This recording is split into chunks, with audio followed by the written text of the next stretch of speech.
Welcome to my latest tutorial, which is how to draw a donkey using watercolour pencils, both wet and dry, which is my usual technique. This video sits alongside, well, it's one of two videos, hour-long videos, edited down from about 8 to 9 hours of drawing time to two 1-hour videos. Some bits are speeded up, some are real time. Here I'm just showing you the line drawing. This one actually sits alongside tutorial number 3.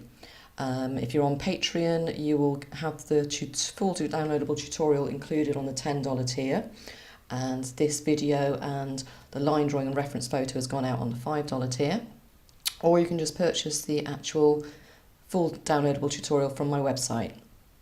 So here we go. We're actually starting off here by adding in the first layer of the watercolour pencils, just going in dry. We're working on white Pastelmat with this one. You should have in the full material list in the tutorial, and I've sent it out to you all. If you haven't got it, just give me a shout and I can send you out a material list as well. So we're going in, first of all, we add in the dark contrast. So we're going in with the black. This is real time here. I'm going to show you just literally how it sounds sounds quite amateurish, but I actually sort of just say to people who are nervous when they come on to my workshops. I'm actually teaching this one this week on my weekend workshop.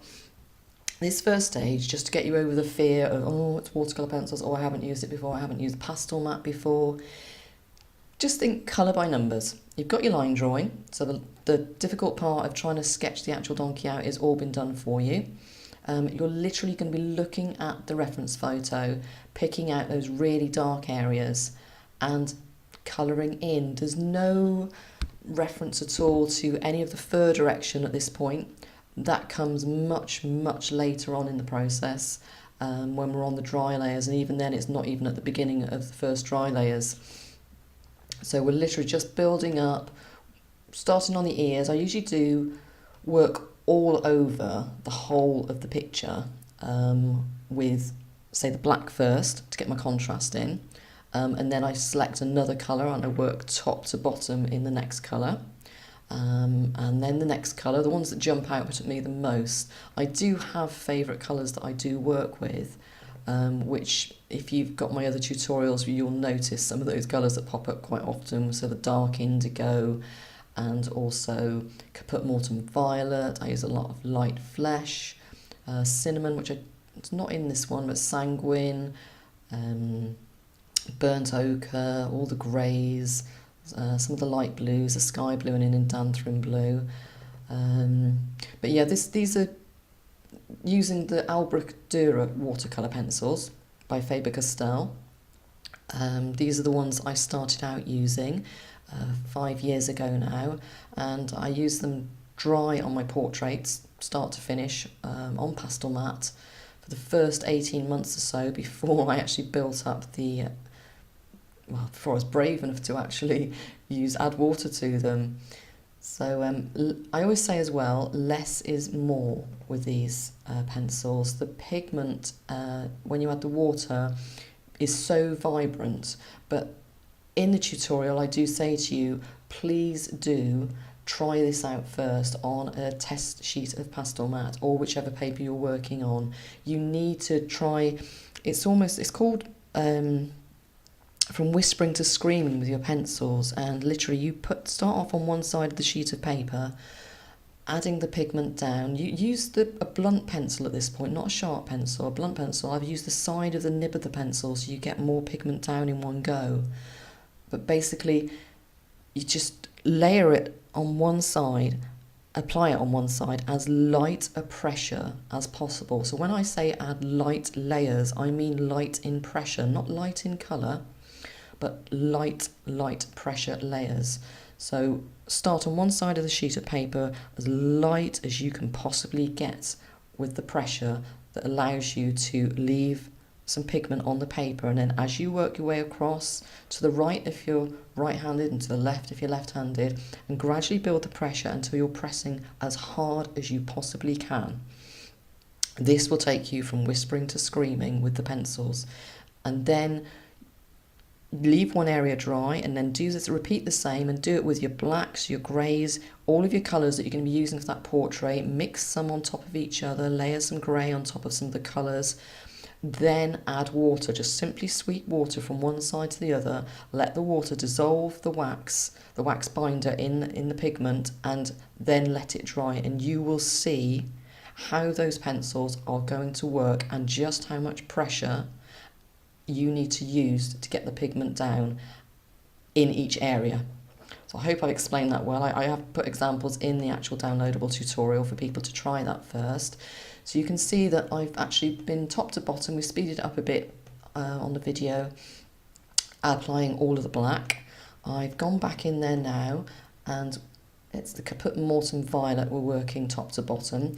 For the actual video for this, because I've had to do it in stages and I've got the camera set up, normally I would, like I say, I would work top to bottom all over the portrait with each colour, but just because of changing the camera setup, obviously I'm practicing this as I go along, and I'm going to be getting a new camera, so hopefully there'll be 2 camera views at some point that I'll be able to edit together, which will be more fun for me to try.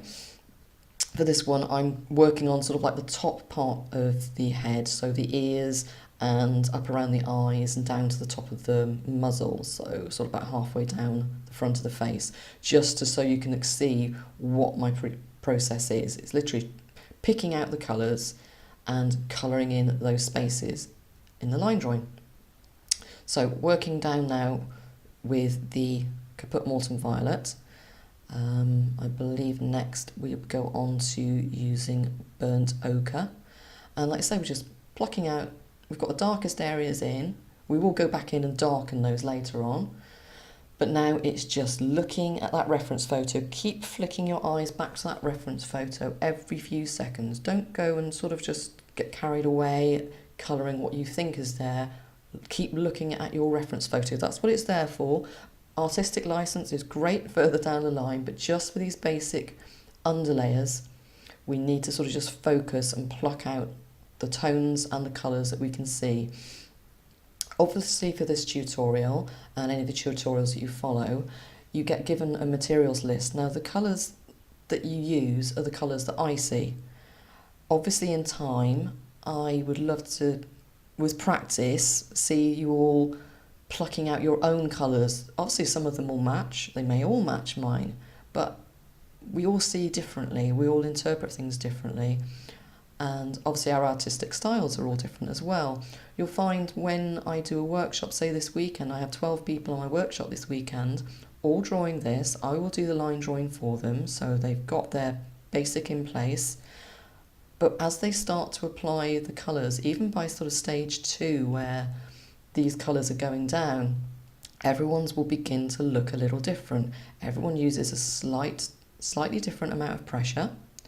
Everyone sees the colours slightly differently, and everyone applies them slightly differently. So as each stage goes by, it's amazing to see, and it's also the same, you guys that do the tutorials, it's amazing to see how different all of your versions are by the end of the portrait. It's amazing. It makes me smile so much when people share their versions with me, especially with the Aussie tutorial, my first one that I did, the Australian Shepherd Dog.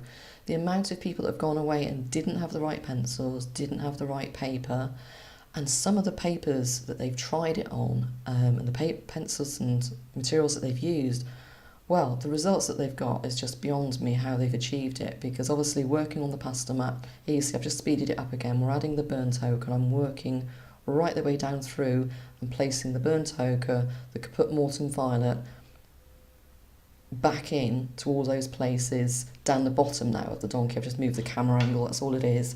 So everywhere you see those colours, place them in. In now with, is that the dark indigo? Bear with me, let me just check. No, we're going in with the mauve. Yes, it's the purple donkey stage. I put a lot of purple into my fur. This fur in particular, I see a lot of mauve, especially down over that top piece of chunk of fur on the top of the head. Down through the muzzle there's a lot, and just the sides of the cheek as well. Going in now, that was Venetian red going down there. We'll follow again, more dark indigo. and then some more of the burnt ochre. Basically lots of light layers to start with. As you fill in all of the areas, you then want to go back in and retrieve and bring back some of those first colours to the surface again. So especially with the burnt ochre, and I think the sanguine you'll go back in a few times with as well. Now I've zoomed in here. You can see the tooth of the actual Pastelmat. Now part of the reason for doing this underlayer is, one, it gives a real richness, a vibrant underlayer, base tones to your drawing. It adds real depth to the drawing. And also, it's because of the Pastelmat is a fine sanded surface, so you've got this tooth, which now I've zoomed in, you can see that tooth, it looks quite rough.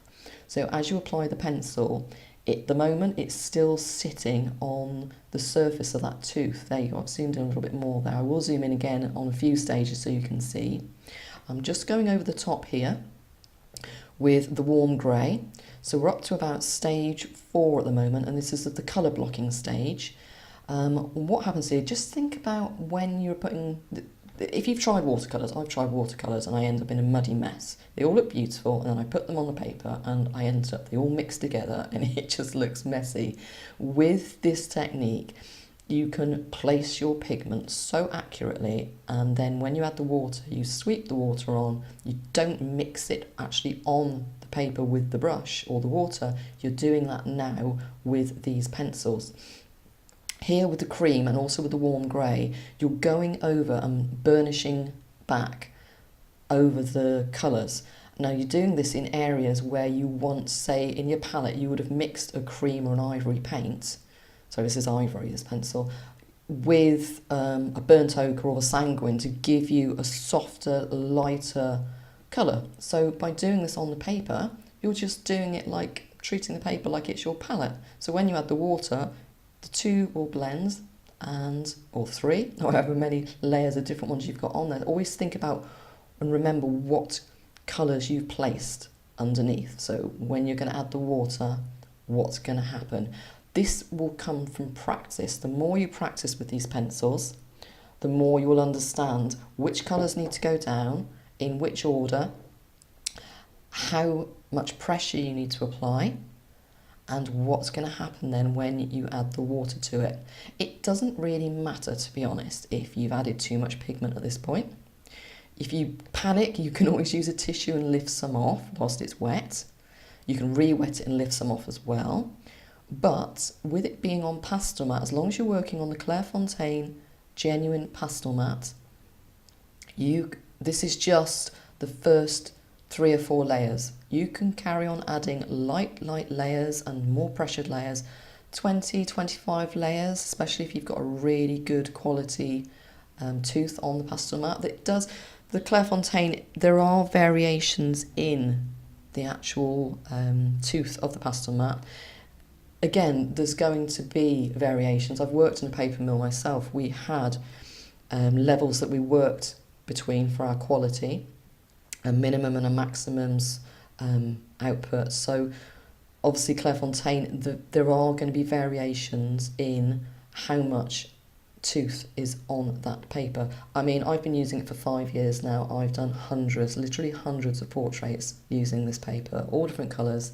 There's some I favour more. I love using the brown, the anthracite. I quite like the sand. This is obviously done on white, which I've done white mainly because a lot of you, if you can't get the Pastelmat, but it is becoming more available now in the US, you can order it through Amazon. And we are pushing suppliers over there to get it more on your, like Dick Blick and the ones that you know over there that you can order from. Just speeding this up again now, I'm still following that burnishing technique there where I was using the light grey. I've also done some burnishing with the light flesh. Going back in now, like I said before, go back in where you've lost some of the contrast and you want to improve it, do it now. So you just put that extra darkness in just before you're brave enough to add the water. Okay, so we're starting off here. I always start at the top and work down. If you're right-handed, start top left, left-handed, start top right. Remember what I said, we're not painting with this. We don't want to be dragging the pigment from one area to another because we've placed that pigment exactly where we want it. So all we want to do with this process is add water, enough water that it's going to dissolve the wax binder and release the pigment, so that all that remains on the paper is the pigment in the pencil. So I'm using a water brush. It's a Japanese water brush. This is a Pentel Aquash. I know lots of people have reviewed, and some don't like this brush, some do. It all depends on personal experience. I've used so many of these. I buy them for my students. They all use them at workshops, and none of us have ever had a leakage problem. It's just about, again, try it on a spare piece of paper, gentle squeeze. As you notice here, I keep a piece of tissue off to one side. I never squeeze it over my drawing. I lift it off when I've got dark pigment on there, wipe the brush off with a little squeeze onto some tissue, and then one more little squeeze off to the side before bringing it back over the paper. I mainly do this, one, for control, and two, because I really don't want a big pot of water at the side of my drawing desk, which might get knocked over. And knowing me, I probably would. Oh, I should have said right at the beginning of this, and it does say in the actual tutorial, at this point, before you add the water, make sure your drawing is horizontal, as in flat. I work on a raised drawing board, so at this point, before I add the water, I drop it down so it is laying flat, because you don't want the water running down. As you can take your eye off this, and sometimes I've added so much water, you can take your eye off it and it can bleed down. And it just moves all the pigment down and means you've got to do more on the next layers to repair. So over time, I mean, initially you might get this spot on first time round, but normally it's going to take practice. Obviously, like I say, I've done hundreds of pieces using this method, so I can instantly look at an animal, anything really, and I know which colours, I'll probably name them sadly, all the colours that I need for a piece. How I'm going to layer them, it just comes with time, so don't beat yourself up like, oh, I can't see that, I don't understand that. It's just practice.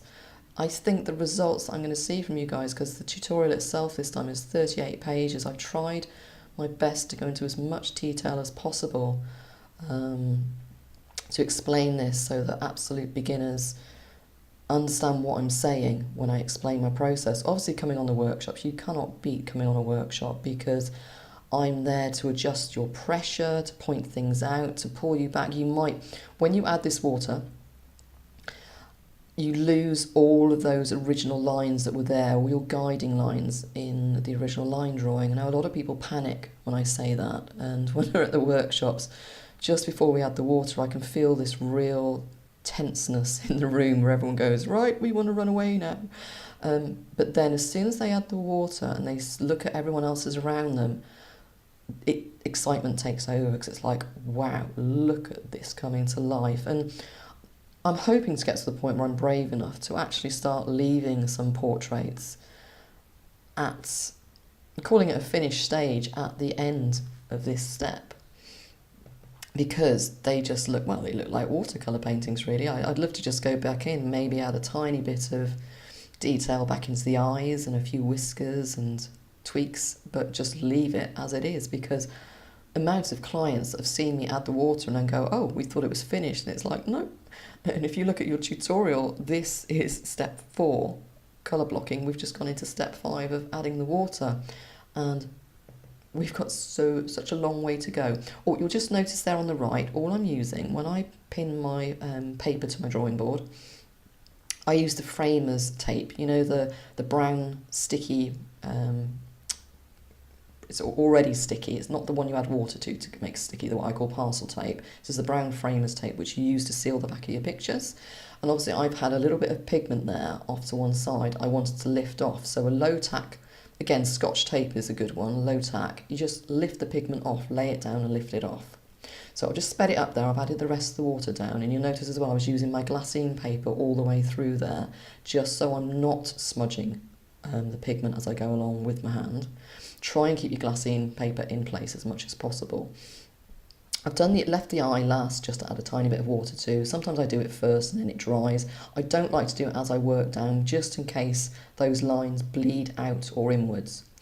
Now, whilst it's still wet, well, not wet, it's damp. You need to look at your paper and see where it's still damp. If you're starting out, you might want to just do one ear first and then the other, because you might not be fast enough adding the water. And so by the time you come back up to this, if you add the water over the whole thing, if you come back to this, that ear might be too dry for you to be able to do this. What you want is damp paper, so not wet, and then you literally rub a pencil on it until you see the pigment being released, and then it's only lightly, don't press, you just rub it on there. So you see I'm going to rub, and then as soon as the pigment's released, you can see the black is coming out, true black again. So I tend to go back in, add a little bit of contrast back in with the black. I went in as well with that grey. I'll probably pop back in with some of the colours as well. Again, this was done on a warmish day, so I think the paper was drying quite fast underneath the pencil, so I wasn't getting it to release as much as I could. But I hope you can just see there that I'm just touching in and how that pigment is releasing. So yeah, I've gone here again, a little bit of the Morton Violet is going in there. So again, it's not imperative that you do this, it just means every single stage, if you get this bit done now, it's slightly less work on the next stage because you've already increased the intensity and colour at this stage. So there's the sanguine going in, I'm just sort of wiggling it, but I got a feeling there it's looking a little bit dry. Yeah, I've touched it there as well, and it is a little bit dry. So here on the head, it is releasing now. It's hard to think back, because obviously I'm doing this voiceover a couple of weeks after I actually finished the picture. So I've just worked over that top. Now I'm realising that the paper is drying. I need to get like a burnished layer of the white and the ivory down over that nose. This just softens where I added the water. So where some of that purple has come up a little bit bright, this will go over it and it just really sinks it back. So it's a lovely soft base again. So we can just hopefully add texture then over the top and a little bit more burnishing and detail. And the water and the pencils, those base layers, have done most of the work there. You can see that muzzle really beginning to take shape and form and texture. So again, just putting back in some of the little highlights that are lost, just around the edges of the nostrils as well. It's just putting in where I said you lose those lines, the definition lines. Again, if you can just get a little bit of this back in whilst it's damp, one, it softens where you might not have gone right over the edges, the lines with the water brush. You might have left a little bit of space, I do. You can just soften it with the pencil and push some pigment into any areas that is missing any. So there you go, that's the stage after adding the water and going back in with those pencils. Now I've zoomed in, so you can see here, slightly less tooth showing, but still lots of tooth. Now we're zoomed in quite a way again, so it's probably over zoomed compared to the size of the actual picture. But we're going to go back in first of all. It does help. This one, the eyes aren't very clear in the reference drawing, so use a bit of artistic license. This is where you can change the expression. You can soften the look of the eye, you can open it a little, you can add in a little highlight. If you add in a highlight to eyes, say if you've took a photo of an animal and you've used a flash, which obviously that's like, try not to use a flash, try to use natural daylight. But if the highlight is in the wrong area, or you've got like a real flashlight in there, ignore the lights that you can see. Try and get other reference photos of that eye, put in the true colours, put in the true shape and form of the eye, and then always add the highlight either at 1 o'clock or 11 o'clock, and make sure both eyes match. That's just a little tip. So here you see I'm just trying to give a little bit of definition to this eye, so that I'm adding in a tiny bit of the character before I go and start working on the fur layers. This isn't the eye finish, we do come back to it a little bit later on. So sharp pencils for this, only because we're just going back into a quite detailed area. So a little bit of sanguine there, just keep looking at that reference photo, zoom in. Hopefully you're working not from a printout of the reference photo and you're able to zoom in on a tablet or a PC. It really does help. Excuse me, I'll just have a little quick sip of drink as I'm talking away here. So I've gone in with the black to sink some areas back and give some definition. Gone in with the white very light, very, very lightly, these layers are. I'm just literally, again, you'll learn, you'll rub the dry pencil onto the Pastelmat really lightly until you feel it catch. What I mean by catch is you'll feel the pigment suddenly catch on that tooth and start to, well, leave its presence, show its presence on the actual Pastelmat. And this is what I say, you'll get a feel for the actual paper.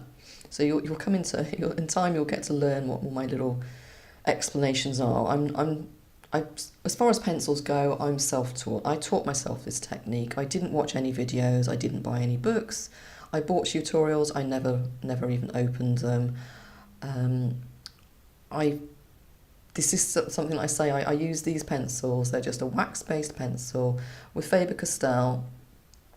Their pencil process for the polychromos and also the Albrecht Durers is exactly the same right up until the point where they add the binder. So it's just a choice of binder at the end.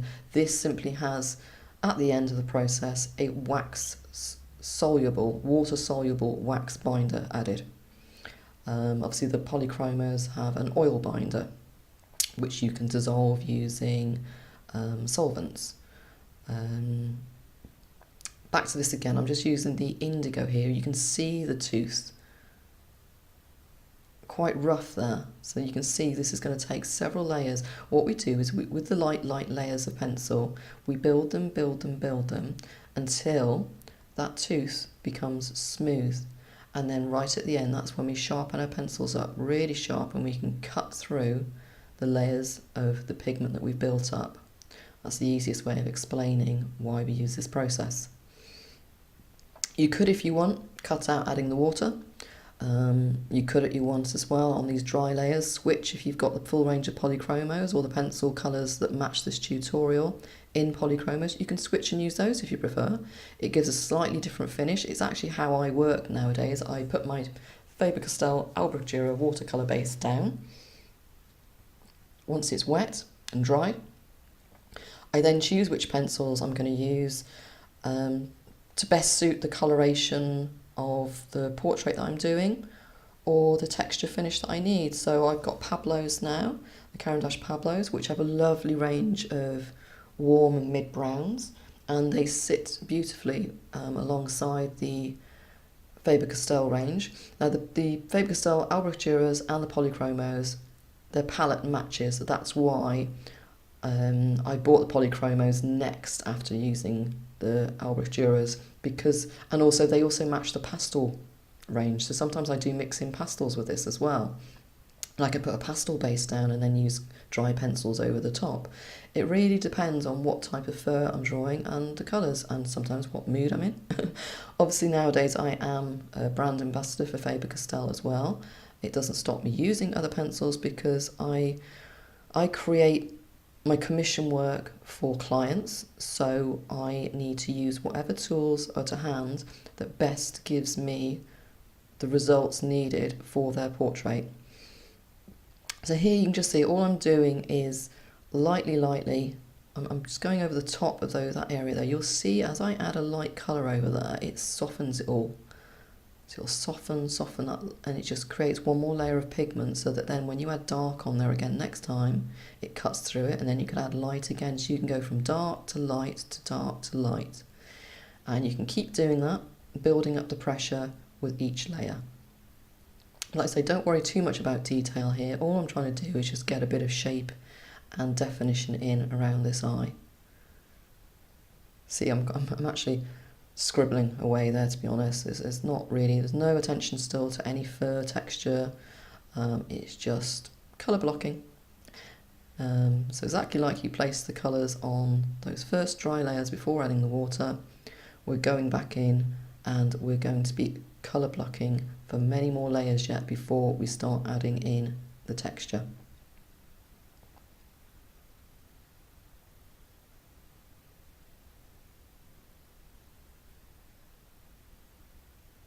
So this is still working real time at the moment. Like I say, I've edited this video down from just, well, it's between 8 and 9 hours it actually took to do the portrait. which is quite quick, but obviously that doesn't include getting the reference photo, editing the reference, well, picking the reference photo from the hundreds that you've taken, editing it, preparing the line drawing, transferring the line drawing. That's not actually included obviously in this time, so I'd say this took 9 to 10 hours start to finish. My actual size of the portrait was 12 by 14 inch at the end. So you can see though, where I've added those really light contrasts and colours right at the beginning, I've just gone back in, and each time I go back in I just add a tiny bit more pressure. But this isn't the finished eye. Just each time I just add a tiny bit more detail, tiny bit more colour placement, tiny bit more pressure.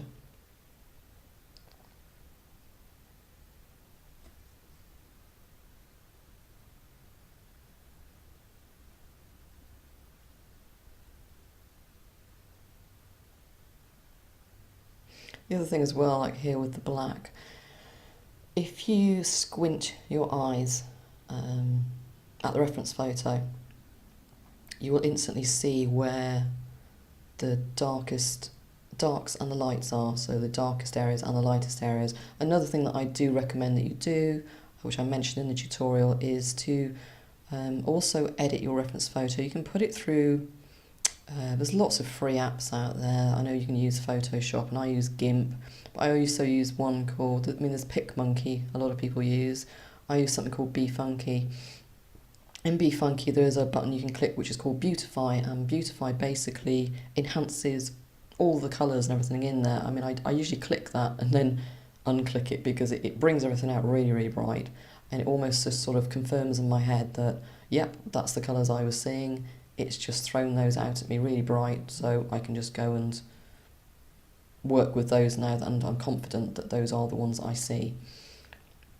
You also want to, though, edit the picture into black and white, up the contrast on it, and again that will show you darkest areas, lightest areas, so it will give you all your midtones, so you'll know then where you need to sink your shadows in and where your brightest highlights are going to be.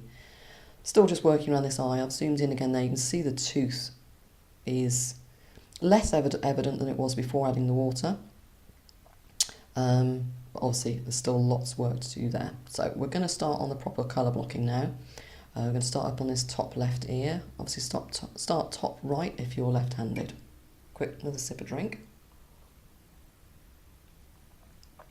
I'm not used to talking for so long. I don't usually see anyone all day apart from the dogs, and I'm usually shouting at the dogs to be quiet because they're barking at the postman. So, back to the video. So again, colour blocking, exactly like we did before. I've got here lined up the black, the Caput Mortem violet, I think I've got the burnt ochre, indigo and the white there. I will check and refer back to the tutorial just to make sure. So we're going to add the black in first, pick out again, exactly like before, tiny bit more carefully, but again you can just see this is real time. I'm just placing the pigment back in, no details yet, it's just where are those really dark areas that I still need to place some darkness in. We'll do this again later, probably a couple more times, possibly even more. But what you do with each time, you refine it. What it is, it's a process of refinement. You start off quite rough, and then with each layer, refine, refine, refine. You'll notice here as well, those pencils are not sharp yet, they're rounded. If you use sharp pencils at the moment, you're just going to be getting lots and lots of lines on that. You're not filling that tooth. You need them rounded still at the moment, and I'm probably working in a little like up and down, left to right, up and down scribble fashion still at the moment. In areas I might use a little, work the pencils round in circles, small circles. So down here, I'll probably where the muzzle is, I'll use pencils on there in round circles because I don't want to create any obvious texture. The rest of it I am following the fur direction to a degree, but only as far as the shadows going in. So that was top to bottom. If you refer back to your actual written tutorial, we're on to step 6 of adding the dry layers, and this is the first step. You added in the black, so you got all the contrast in. So next I'm going in with the Caput Mortem violet and doing exactly the same thing, repeating the process top to bottom. and you'll go on with the other obvious colours. So I've shown you how I've done that in real time. I'm just speeding it up now so that we can get more into the video. So top to bottom again, Caput Mortem Violet, working all the way down through. And you can see in your step-by-step photos as well in the tutorial what each layer looks like. So here we're back now, we've got the Sanguine, the Burnt Ochre and the Dark Indigo. So go with, you don't have to follow me, I'm doing the Dark Indigo here, but if you see the Burnt Ochre there first, go in with the Burnt Ochre. Your eyes, as you work, I notice on the workshops, people are really hesitant to start with. Obviously it's all new. That it gets to a point over the weekend. Some are at it on day one, but again they come back in on day two. We get to adding water by the end of day one. By day two, this is like they come back in nervous again. I'm nervous too because I really want them to do well and to go away understanding what it is I'm teaching them. But treat this, if this is the first time you've used this process, just treat this as your practice piece. It doesn't need to be perfect. This is your learning piece. Everything that you might do wrong here, well, it's not wrong because there's no rules, but everything that you do here that you're not quite happy with, you'll have a little moment in your head where something clicks and you go, ah, that's what she means. I understand now. That's why she said it, do it that way and not the way I did it, because that will happen. But saying that, happy accidents happen when you don't do things maybe the way someone's told you to or shown you to, and that's when you develop your own technique. So go with what feels right. I always say there are no rules. People try to push rules onto me with my art and creativity, and it ended up where I didn't draw for 20 years, and I would hate for anyone to ever have to go through that. And I do know that since I've shared my story, lots and lots of others have come forward saying exactly the same thing. So I'm just happy if you're watching this video and you've bought the tutorial, and hopefully you bought the pencils and the paper, and maybe you're sat there and you're actually following this and drawing right now. Well, that makes me super happy. So I'm smiling, so I hope you're smiling too as you do this. But yeah, you'll have moments, same as on my workshops. There's breakthrough moments, light bulb moments, where all of a sudden there's a click and you see it and people suddenly relax and they're into the flow. So with this, you're just finding you're going to be repeating this process over and over. And I know a couple of people on the workshop said, well, why are we doing this? Why couldn't we have just gone in and added those details right at the beginning? It's like you're building depth and you're building colour, you're building intensity. The texture and the fur layers are just those top layers at the end. This is what I find. People come to me obviously for a reason. They want to learn from me for a reason. My workshops are selling out, astounding me every time. But when I see them go away and use my technique, and I can truly see the difference in their work from before and after, and also they develop it and suit it to their own style. They take bits of what I've taught them, but you see it coming through, and you see a new confidence coming through in their work as well as in the way that they work. So here you can see I've just gone in, we've done the Sanguine, the Dark Indigo, this is the Burnt Ochre. So just keep looking back at that reference photo, colour placement, following the direction of the fur, but you're still not drawing the fur, you're just following it. So back into the same, doing exactly the same on the right here now, speeding it up, and then working your way down over the face. That's the Burnt Ochre going down there again now. Follow the Dark Indigo. Oh, there's the mauve going back in there, a little bit more purple that we've lost, I seem to have wanted to put back in. Now I'm just popping up the next step that you've laid all those colours down. So we're still on step 6, adding the dry layers. Going back in now, and once you've added the colours back in, I've gone back in once more with that black, just to increase the contrast once more. So here we've got the Nougat, the warm grey, and the light flesh. So here we're going to go in, and we're starting to, in dry pencil world, this is sort of called burnishing. We're sinking back some of those colours underneath now by adding a lighter pencil layer over the top, and this time by lighter I mean a lighter shade. So we're burnishing back by using the warm grey, the light flesh, And we've also got the nougat there, which is sort of like a neutral. It softens. If you look at some of the fur, it's not brown. It's like a really, really warmish grey. So if you think about midtones, we're sort of on the midtones going to the highlights now. We've got the underlayers done with the dark base layers. So these are sort of like the mid to light layers now. Again, it's not actually drawing the fur, it's still colour blocking, still placement, just a little bit more refined than before. So I'm plucking out areas where I can see some of that darkness just needs softening down. And then we'd cut back into that later on with lighter pencils, which are sharper and also dark. So that will start to create the fur. Also, whenever you're drawing, even at this colour blocking stage, always think about the form underneath the fur, so the bone structure. And also another thing that I say is about working from the back forwards.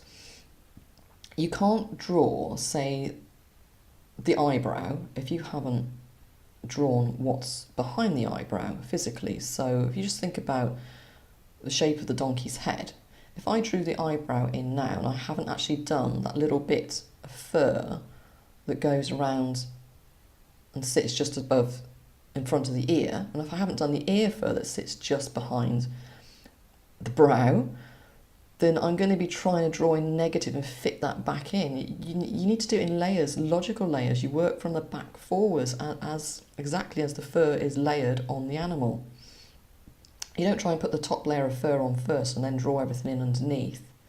And a lot of people do make that mistake. Obviously, it depends what animal you're working on, because obviously a lot of the time, if I'm working on, say, a lab, a smooth coat, short fur animal, you can work on the eyes and then lift that up over the brows and back towards the back of the head. That's because it's flat, shiny fur. There's slightly different rules for what type of fur that you're drawing. This donkey is quite rough. Places it's fluffy. I always take my photos of donkeys in winter, so they've got their winter coats on. This one's probably been rolling around in the mud and the dirt. I know his mum always says when I take the photo, she's like, oh, please come up when they've had a wash. It's like, no, I don't want them all clean and fluffy. I want them full of character, clumps of fur. Yeah, we do clean it up a little bit from the photo to the actual drawing. But I just love, it creates more texture, and you just want to go up and you can see the chunky, heavy fur at the end. If you drew this like any other fur, I do see some artists that do pet portraits, and they use the same drawing technique for every type of dog or cat that they do, and their style is very distinctive, and I absolutely love their work, but I just feel that it's not depicting the true values of that fur. I'll switch and use different mediums if I need to. Like, you'll see another of my videos where on a horse, and I do it on a lot of the Labradoodle, poodle sort of types, I'll use some pan pastel over the top of the dry layers close to the end, and it just softens all the fur, and it gives that fur the true texture of that fur in real life. You can't, I just don't think you can use the same drawing technique to create all the different types of fur that are out there. So here you can see I'm working, sped it up again now, I'm using that light flash, working all the way down through, placing it in. There's the warm grey going in over the muzzle as well. You're just softening all of those layers. Okay, here we're moving on to, this isn't the best video. I'm going to do another supporting video to go alongside this because I need to fix the focus of the actual camera for starters, and also do this on a few other different colour backgrounds and clean up as I go along. Because I've zoomed in so far, this is magnified, so you can see the specks look really, really dirty and huge on here, and they're not. They're actually teeny tiny specks in real life. I just wanted to show you that this is what I mean by that tooth of that sanded paper. So when you add the dark colours in, it looks rough. And people say to me, how do you achieve the crisp, sharp lines or the soft, wispy lines on the Pastelmat? Because when they draw, all they get is this rough look. So what you do, put Put down your first layer. So here I've used the black, super sharp by the way, super sharp pencils, and then the Caput Mortem. Now whatever colour background your paper is, then go back in with that colour. So again, you're burnishing it, you're sinking those pencil lines back, so you can see them softening there. Now if this is on dark grey, I'd use a dark grey pencil. And obviously lift your pencil off to one side and just clean off the nib every now and again. It just, because this is magnified, it looks really messy, and believe me, it's not. When you zoom out again and it's in real life, it's not. So you see I've blown the pigment away a little bit there. And now once you've done that, you can see this tooth softened a little bit, so sharpen your pencils up again, and each time you keep going back in, the sharp dark pencil will start cutting through the layer of white you've put on, and then you can go back in again then with the white pencil. And again, I'm here in those outer edges, you'll see that there is Caput Mortem Violet and some indigo coming through. See what I mean? The camera's decided to focus on my thumb rather than the actual ear here. But it's the same technique. I'm going back in again, adding more pigment, burnishing back the dark. You could have put a layer of white down before adding that first layer of black, to be honest. I will try it on when I do the test video. I'll try a few different ways of doing it. So then each time then when you go back in, you'll see now that those lines are starting to be less rough, apart from where it catches a bit of the paper further up where there is no white pencil. So again, you just keep repeating this process, but that is basically how you do it. This won't look super smooth because it is zoomed in so much.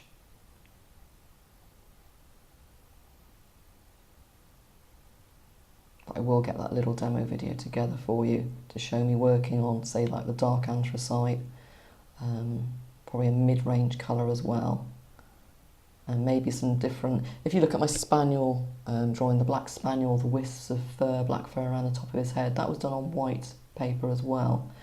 Exactly the same technique. Some light flesh here. You see that tooth of the paper. Now I find the white paper is actually one of the less, this is not going to be very technically described this, but it's one of the least toothiest. The tooth is not as coarse as you might get on, say, the anthracite or the brown, but again it depends on the batch. So here you see, if I start zooming out, how small that area is in reality. So that process, you repeat that basically all the way over, all around your edges. Obviously where that fur goes down the left hand side of that ear, you'll be using possibly the nougat. There you go, the nougat, the warm grey, some of the burnt ochre, and again you'll go over it with the white and soften it back, and then cut back through with the softer colours. Across the top of the ear you'll be using your sanguine, Mortem Violet, and you'll soften it back with light flesh and ivory because it's slightly different colour there. There goes Mortem Violet going in there. And it'll be the same where you work the other ear and also for the mane. So the tufts of fur across the top of the head and down the neck. You'll use that same technique of the black and the violet, possibly the Caput Mortem indigo coming through, sink it back with the white, then cut back through again. So when I say cutting in or cutting back, I mean it's a bit like when you do decorating, you cut back in with the pencil, so you go back in.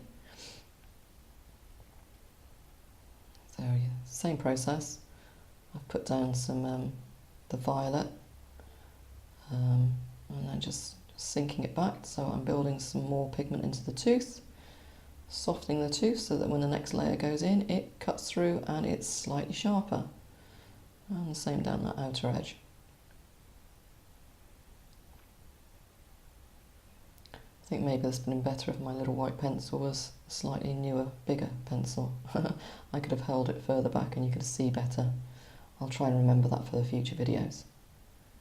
So speeding up now, following exactly the same process. And again, we're working,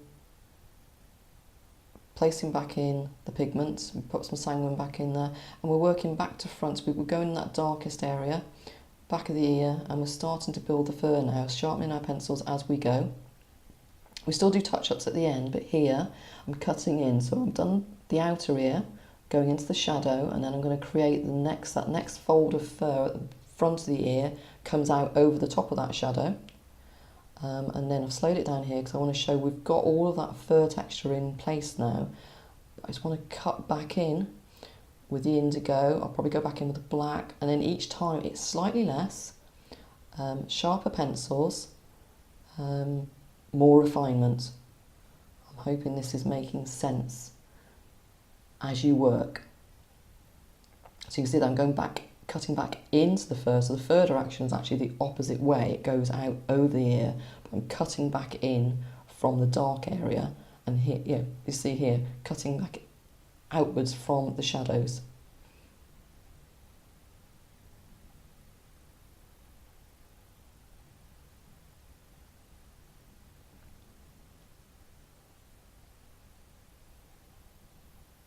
But it is a case of just repeat, repeat, repeat. But here, hopefully you can see with this ear starting to take formation, how to understand the process that I'm trying to show and explain. I'm just going to check where we are. So we're on to step 9 now, if you're following the written tutorial as well, of creating the fur texture. And again, I do mention here as well about squinting your eyes. The other thing to do as well, another technique, is called spot the difference. This is where you line your original reference photo up alongside your drawing. If you can get them on a split screen on your computer or tablet, that's brilliant. Or if you've got a photo you're following, just put that up next to your portrait. And then you flick your eyes really quickly, left to right, from reference photo to drawing, and within the first couple of flicks of the eyes, it will just jump out at you of like, oh, that placement's not quite right, or oh, that line's not right, or oh, those colours aren't quite right, or I need to just up that contrast. It's a really, really quick and clever way of spotting the difference. Apologies for that, that's a little update from my computer. So we're coming close to the end of this first hour. So here you can just see I'm working my way forwards on that ear, like I explained, working from the back forwards. So these final layers of fur are the ones closest to the viewer, that sit over the top of the others. And there'll also be some highlights where the light catches along the top of that ear. But again, we'll go work back into this later on. This is just one of the many layers. So there you see, I've lost a little bit of the colour, so the sanguine's going back in there. You probably won't even be following my exact order of colours now, because your eyes are going to be picking out where something's slightly been lost that needs a tiny bit of placement back in. There you go, a little bit of the Morton violet going back in there as well. Might be a little bit of indigo that needs to go back in. But when you're out and about, or when you're up close with animals and that, just look at their fur, look at the bone structure, but look at their fur, look at how the light hits the fur. You can fake the lighting if you want to as well. Do you know what I mean? If you've got something that's got front lighting, you can, as long as you can see the colours and the contrast, you can adjust it. I usually take away my reference photo at the end and I do it by eye. So if I think something doesn't look right, I want to just up the light hitting from a certain direction, I will just do it at the end without a reference photo. Just do it simply by eye. So there you see, now that that is done, I'm just flicking up, just for my own sense of well-being, because I want to show that, see that it's working. I just flicked up some of the light flesh highlights from the top of the head and the brow, so I can cut back in then with the ear behind it. But you need to finish, like say, that ear and obviously the other ear before you can really work the head. Otherwise you're trying to do the impossible, to be honest, to try and draw the ear behind the brow just doesn't make logical sense to me, so that's why I work the way that I do. So we're coming up now, step 8. This is repeated again. You can see I'm just repeating that, how I did that mane, or how I did the top of the ear, zooming right in, and then working the right ear exactly the same way as we did that left one.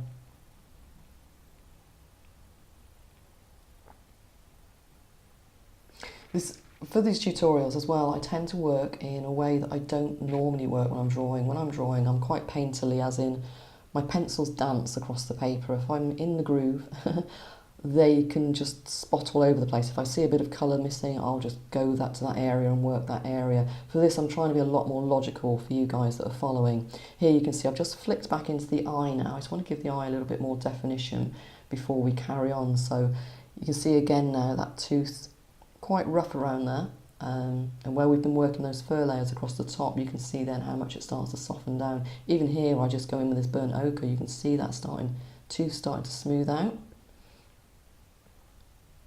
So a little bit of the indigo, just keep working it, and the black to give a bit more definition once again, up the contrast.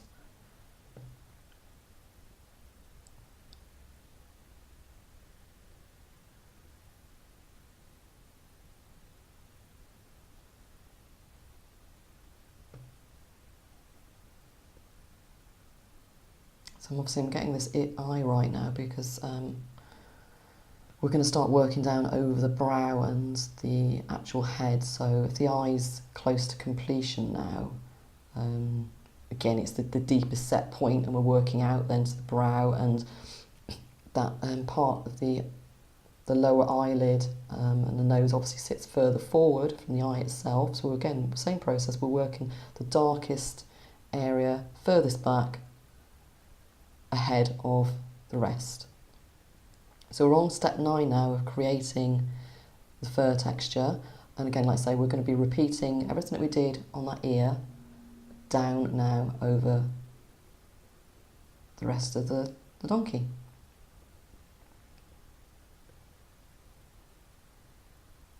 In this case, a repeat. Every line that you put down now, it's not the finish line, it's just building and building, ironing out that tooth, lots and lots of light layers, and then the texture comes in at the end with the super sharp pencils.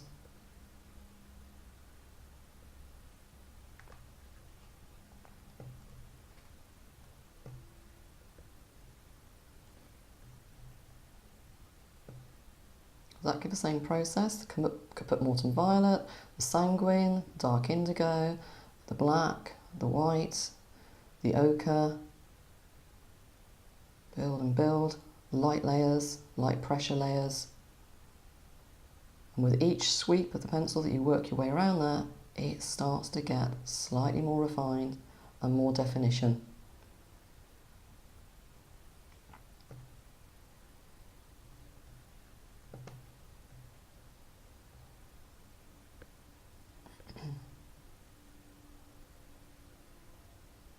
You can see where that mane was worked on the neck, so hence why we were able to work that brow out over into the mane.